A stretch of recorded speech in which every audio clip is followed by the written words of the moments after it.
Yes, of course. Thank you for allowing me to intervene.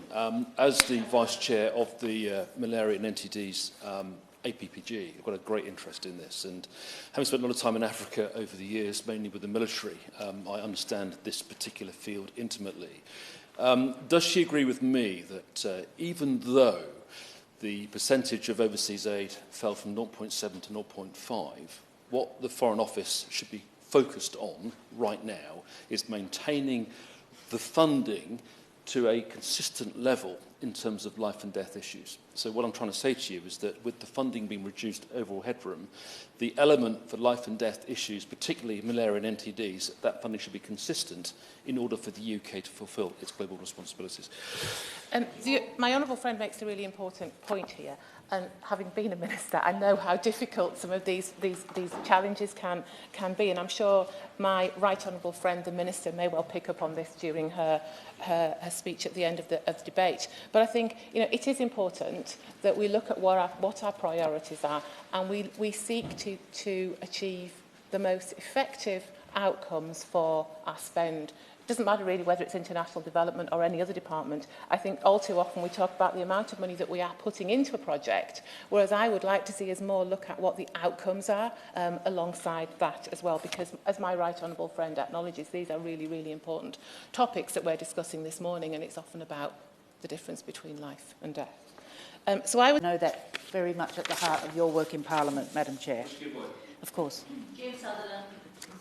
Thank you. The Shadow Minister and myself, a number of others in the room, went to Malawi, as we've heard earlier, and we share many of the same views on the way forward for this. In fact, it's quite nice to have cross-party support on a key issue like this. Does she agree with me that actually empowering African countries in particular to take responsibility, and we saw at Chogam in Rwanda how important it is for these league tables to be published, whereby African nations can take a lead and have responsibility for a particular NTD, and as we see in Malawi, we've eliminated trachoma.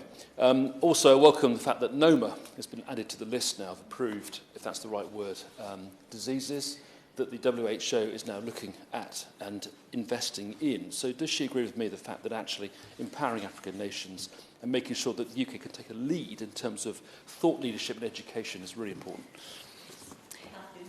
Indeed, and it's been estimated that 500 million more people, rising to 1 billion by 2080, could become exposed to, for example, chikungunya and dengue, as these diseases spread to new geographies due to warmer climates, a point made by my honourable friend from Slough.